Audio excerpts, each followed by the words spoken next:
بسم الله الرحمن الرحيم، والصلاة والسلام على أشرف المرسلين وعلى آله وصحبه أجمعين. أيها الإخوة والأخوات، ألقاكم اليوم لأتحدث معكم بشأن الأحداث الهامة التي تشهدها بلادنا هذه الأيام إثر النجاح الكبير الذي حققه اعتصام باردو، اعتصام الرحيل، أو كما سميته اعتصام المصير، الذي سيتقرر معه وبه مصير تونس ومستقبلها، مصير تونس ومصير أجيالنا القادمة، مرهونان بهذا الاعتصام ومرهونان بإرادة الشعب التونسي البطل الذي ينتفض اليوم في كل مكان، في كل مدينة وفي كل قرية من تونسنا الحبيبة، من الشمال إلى الجنوب ومن الشرق إلى الغرب. ينتفض شعبنا اليوم لكي يقرر مصيره ويفرض إرادته الحرة على هؤلاء الخونة والعملاء، عملاء الاستعمار الذين داسوا على كرامة هذا الشعب، الذين تعطأوا رؤوسهم الاستعمار وقبلوا بأن يكونوا أذلاء، بأن يكونوا أدوات طيعة في يد أمريكا وفي يد الغرب وفي يد الكيان الصهيوني لتنفيذ المخطط اللعين بالقضاء على هذه الأمة، القضاء على تونس والقضاء على كل البلدان العربية بالتفتيت والتجزئة وباغتصاب الأرض والدوس على الكرامة والشرف. شعبنا في تونس ها هو اليوم ينتفض بعد أن نجح أشقاؤنا في مصر، بعد أن نجح الشعب المصري العظيم في فرض إرادته الحرة وفي طرد ذاك الحكم، حكم الإخوان، خلان الأبالسة والشيطان، من القاهرة. واستطاع الشعب المصري اليوم أن يمسك بزمام أموره بنفسه وأن يقرر مصيره بإرادته الحرة. واليوم جاء الدور على شعبنا التونسي الذي لقن العالم درسا لن ينساه في الثورة والانتفاضة وفي التصدي لكل أنواع الجبروت. شعبنا التونسي اليوم خرج ولن يعود إلا بانتزاع حريته واستقلاله. هؤلاء الذين جيء بهم بليل كما قلت لكم، والذين دعمتهم أمريكا وبريطانيا بالدرجة الأولى والكيان الصهيوني والكثير من البلدان الأخرى بما في ذلك دويلة قطر ودول أخرى من الخليج العربي، دعموهم لكي يستولوا على السلطة في تونس بالتزوير وبالابتزاز وبالأموال القذرة، بالمليارات صرفوها في تونس لكي يمسكوا بالسلطة ولكي يغدروا بشعبنا التونسي وثورته العظيمة. ثورة الشغل والحرية والكرامة حولوها إلى مهزلة، إلى مهزلة. شعبنا انتفض من أجل حياة أفضل وثار من أجل حياة أفضل على الطاغية بن علي، ولم يثر لكي يسلم عرضه لإقامة قواعد عسكرية أمريكية. أمريكا حينما دعمت هؤلاء الجرذان، هؤلاء الكلاب، هؤلاء الأوغاد، حينما دعمتهم وسلمتهم السلطة في تونس، تسليم، ما حدث في تونس هو تسليم السلطة، سلمتهم السلطة مقابل وعد الغنوشي لأمريكا بأن يسمح لها بإقامة قواعد عسكرية في تونس، قواعد عسكرية وليس قاعدة واحدة. وهي أمريكا تكاد قد فرغت من إقامة قاعدة عسكرية كبرى في جنوب تونس، وهناك قاعدة متوسطة كما يقال، ولسنا ندري ما معنى قاعدة متوسطة، وإنما الأمريكان يعملون بخطى حثيثة على إقامة قاعدة أخرى بالجنوب التونسي، كما بلغنا أن مهبط سيدي ثابت يتم توسيعه في تونس لكي يسعى لهبوط الطائرات الأمريكية الكبيرة، قاذفات القنابل الكبيرة الأمريكية في سيدي ثابت. يبيعون تونس أو يسلمون أرض تونس لإقامة قواعد أمريكية مقابل تسلم السلطة. والشرط الثاني الذي أملاه الأمريكان على الغنوشي وزمرته العميلة هو التطبيع مع الكيان الصهيوني، أن إسرائيل ما سمي بإسرائيل هي خط أحمر، أن هذا الكيان يجب أن يكون حليفا لهم، وأن يركعوا لإرادة هذا الكيان ويتعاملوا معه ويطبعوا معه. ولذلك تم اغتيال الشهيد شكري بالعيد. كما تعلمون شكري بالعيد قومي عربي ناصري، وقد تصدى لهم منذ البداية وفضحهم منذ البداية، فضح مخططاتهم وفضح أعمالهم وفضح خيانتهم وفضح انبطاحهم المستعمر الأجنبي. وشكري بالعيد طالب بإدخال فصل في الدستور التونسي الجديد يجرم التطبيع، ولذلك نصبوا له وناصبوه الأعداء واغتالوه أمام بيته لكي يقولوا لكل تونسي حر شريف يدافع عن كرامة بلده واستقلال بلده: نحن لك بالمرصاد.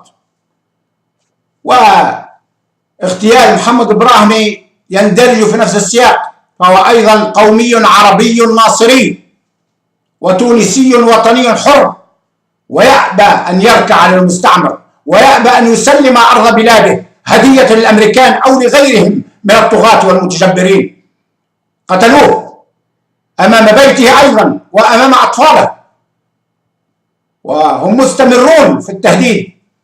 بالأمس سمعت أحد النهضويين بين قوسين المنتمي للتيار السلفي يقول بأن الرصاص سيزغرد في شوارع تونس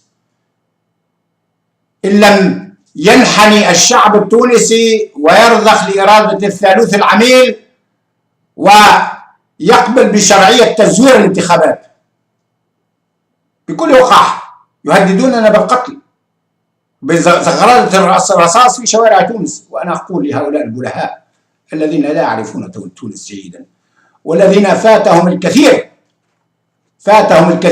عن تونس: إذا كان رصاصكم سيزغرد، وأنا أشك في أنه يتقن الزغرد في تونس، فإن رصاصنا سيلعلع وسيقضي عليكم تماما، سيسحقكم تماما أيها الكلاب، أيها الجرذان، أيها الخونة. شعبنا أقوى منكم بأضعاف المرات، وفوق ما تتصورون أنتم وأسيادكم.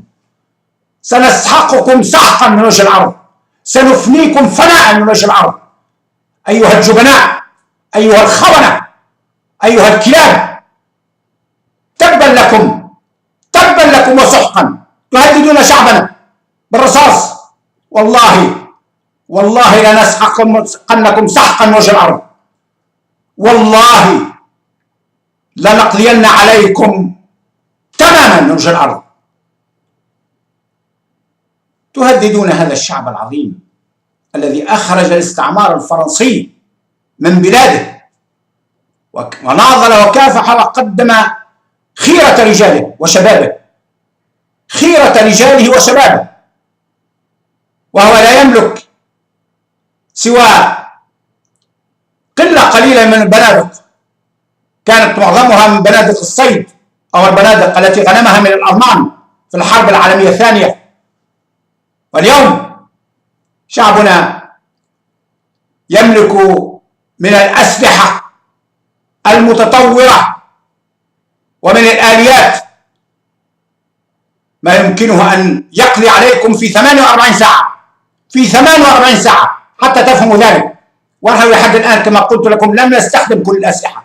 نحن لحد الآن ولحد هذه الساعة لم نخرج قطعة سلاح واحدة من الترسانة التونسية، ولكن أحذركم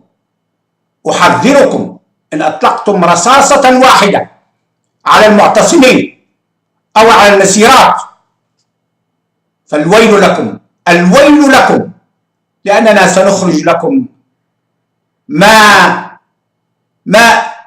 لم تكونوا تتصورون، ما لم تكونوا تتصورون في كوابيسكم.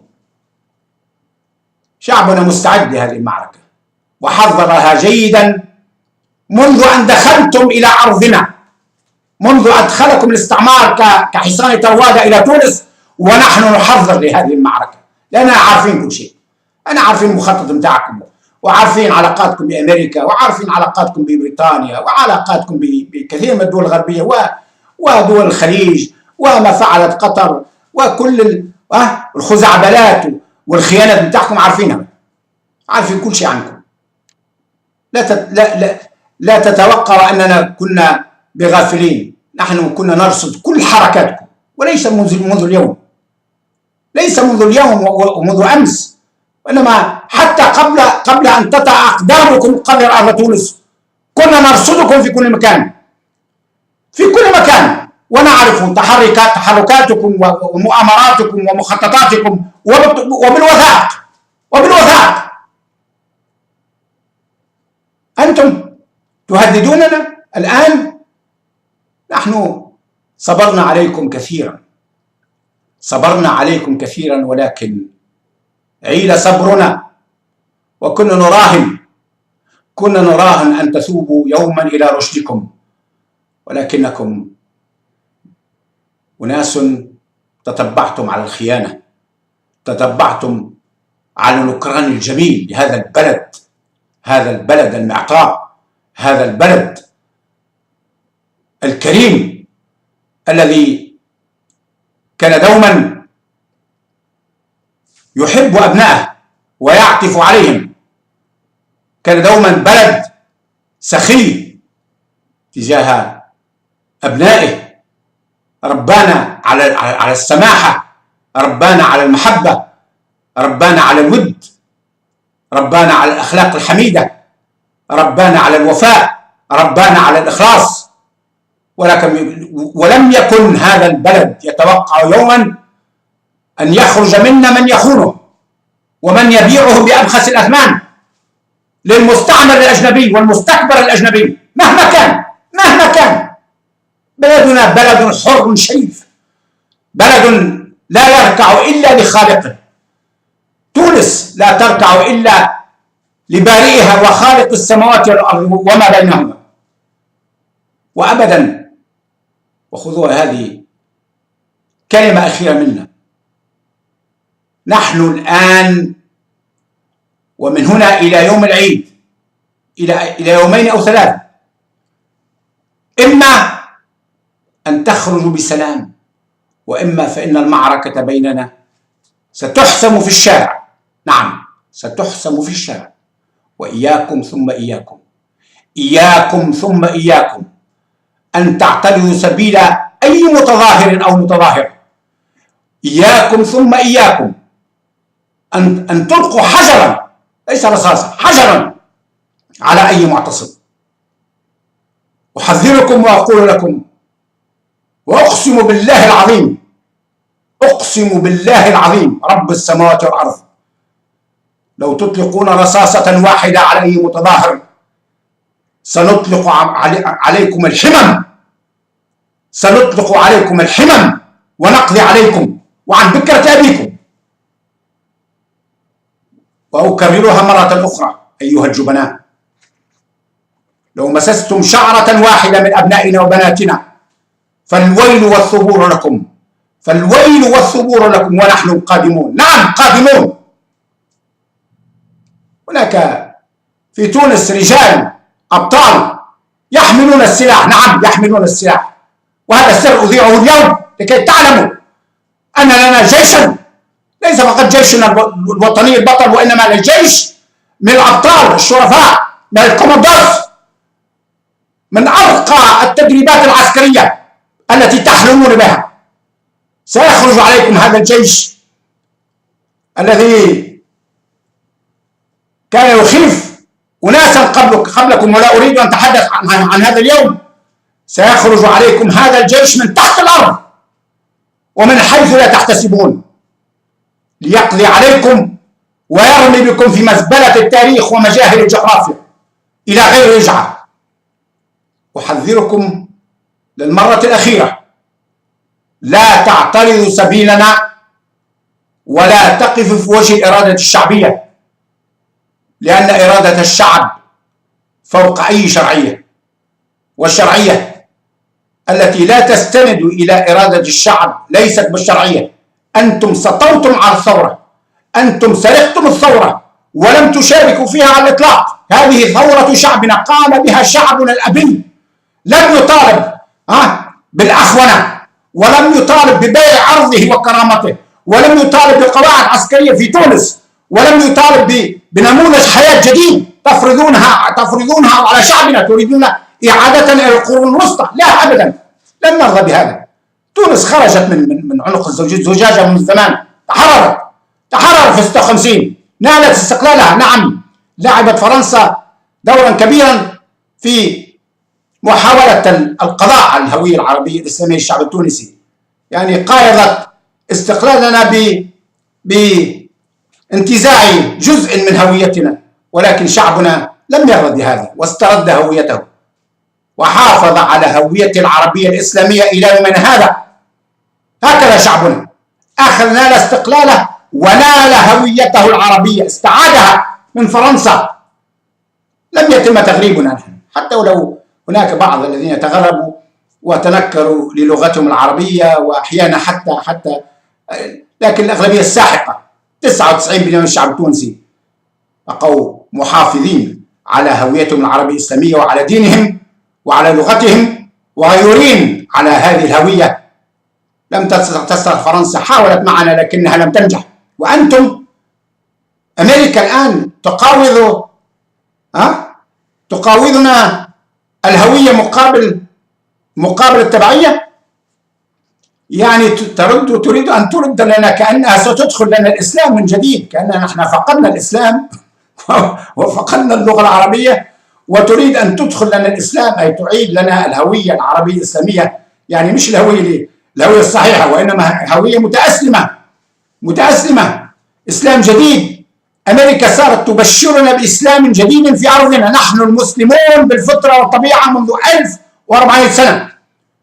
تدخل لنا هذه الهوية وتقاوم مقابل ذلك بالتبعية، يعني تصبحون تبعا لنا لأمريكا، هكذا يقول أوباما وغيره، ونحن نعطيكم الإسلام. لا، لن تعطونا الإسلام ولا نتأسلم على أيديكم، فنحن مسلمون أكثر منكم ومن اللي خلفوكم.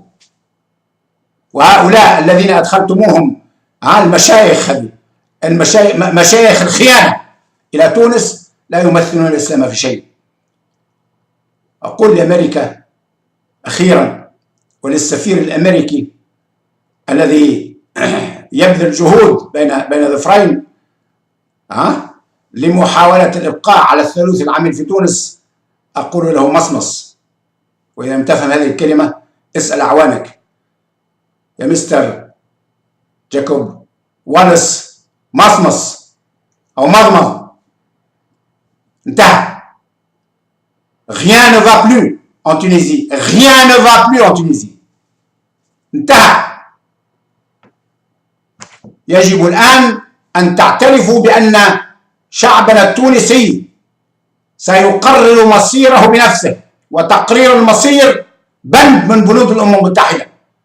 حق لأي شعب أن يقرر المصير بنفسه، ولا تحاولوا أن تعيدوا عجلة التاريخ إلى الوراء، ولا تحاولوا أن تخادعونا، ولا تحاولوا أن تدسوا السم في العسل.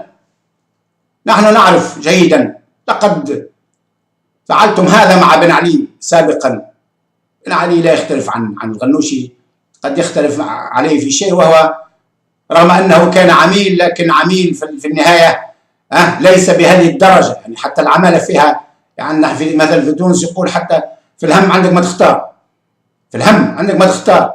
بن علي كان عميل، وهذا عميل يعني ضارب 10، يعني فاق بن علي 10 مرات في الخيانة. بن علي لم يقبل بقواعد عسكرية أمريكية في تونس. بن علي لم يقبل بشرط الاعتراف بإسرائيل، لم يقبل بهذا. لم تذهب به العمالة برغم كل شيء، برغم كل نواقصه، برغم أنه أنا المتضرر الأول من بن علي، وكثير منهم من الناس يعلمون ذلك. أنا لم أعش يوما في تونس في عهد بن علي. أول شيء قام به بن علي بعد استلام السلطة هو نزع جواز سفري وجنسيتي التونسية. نعم، لأن بن علي كان يعتبرني يعني أخطر أعداء، أخطر وألد الأعداء، ليس الغنوشي ولا غيرهم. عن بن علي، والناس الذين عملوا مع بن علي يعرفون ذلك، وقد اعترفوا لي بذلك بعد أن عدت إلى تونس، وقالوا لي ذلك إن بن علي كان يخشاك خشية لا تضاهيها خشية. وكان بن علي يتوهم إلى آخر يوم في تونس، إلى 14 جانفي، وقالها للكثيرين، يتوهم أن لي جيشا في تونس. لا، يتوهم أن لي أكبر جيش في تونس، وليس لي أي جيش، لي علاقات طبعا مع بلد لم تنقطع أبدا. لكن بن علي كان يتوهم، وحتى ملفي الشخصي كان موجود في القصر الرئاسي، وليس موجود في الداخلية ولا في الوزارة الأولى. أنا الوحيد الذي ملفه الشخصي موجود في القصر الرئاسي، أخذه بن علي عنده في قرطاج، حتى تعلمون مع من تتحدثون، حتى تعرفون مع من تتحدثون. ويوم 14 جانفي كان يعتقد بن علي سيرشيد عمار موجود، بن علي كان يعتقد أننا حاصرناه من البحر، وكان عندما طلبنا عن سيرشيد عمار أن نطلق النار على المتظاهرين، طلب منه ذلك، رفض هذا الرجل هذا الأمر. نظر إليه بن علي وحدق فيه وقال له: هل أصبحت من أنصار نور الدين؟ قال له: هل أصبحت من أتباع نور الدين؟ هذا الكلام يجب أن أبوح به الآن حتى تعلموا مع من تتحدثون، وأنا أعلم يا غنوشي والعريض واللوز وغيره من جماعة النهضة، أعلم أنكم تعلمون هذه الحقيقة. أنا لا أتبجح، أنا قلت لكم أن إنسان كتوم، وعندما أتحدث أبوح بما في صدري، وبقليل القليل بما في صدري. ولذلك وقلت لكم في الحلقة الماضية: لقد جربتكم وصبرت عليكم، واتصلت بكم في العديد من المرات، وطلبت منكم أن تثوبوا إلى رشدكم، وأن تدخلوا في اللعبة السياسية، وأن تتخلصوا من التبعية إلى الغرب، من التبعية إلى أمريكا، والتبعية إلى بريطانيا، والتبعية لأي دولة أجنبية. أنا لا أقبل بشيء، أنا إنسان أبدا، وقلت لكم وتعلمون ذلك جيدا، أن الإنسان لا أقبل بأي تونسي يخضع لإرادة أجنبية، ولا أن لتونس وحدها، لوطننا، وإخلاصنا لوطننا، وإخلاصنا لتاريخنا، وإخلاصنا لشعبنا. أي تونسي يخرج عن إرادة شعبه، أي تونسي يخون ببلاده أو يبيعها في سوق النخاسة كما فعلتم أنتم، هذا يعتبر خائن، تنطبق عليه جميع مواصفات الخيانة العظمى، والمفروض أن يقدم إلى المحكمة بتهمة الخيانة العظمى. ورغم ذلك مددنا أيدينا إليكم، وحاولت العديد من المرات، لكنكم لم ترعوا وواصلتم درب الخيانة.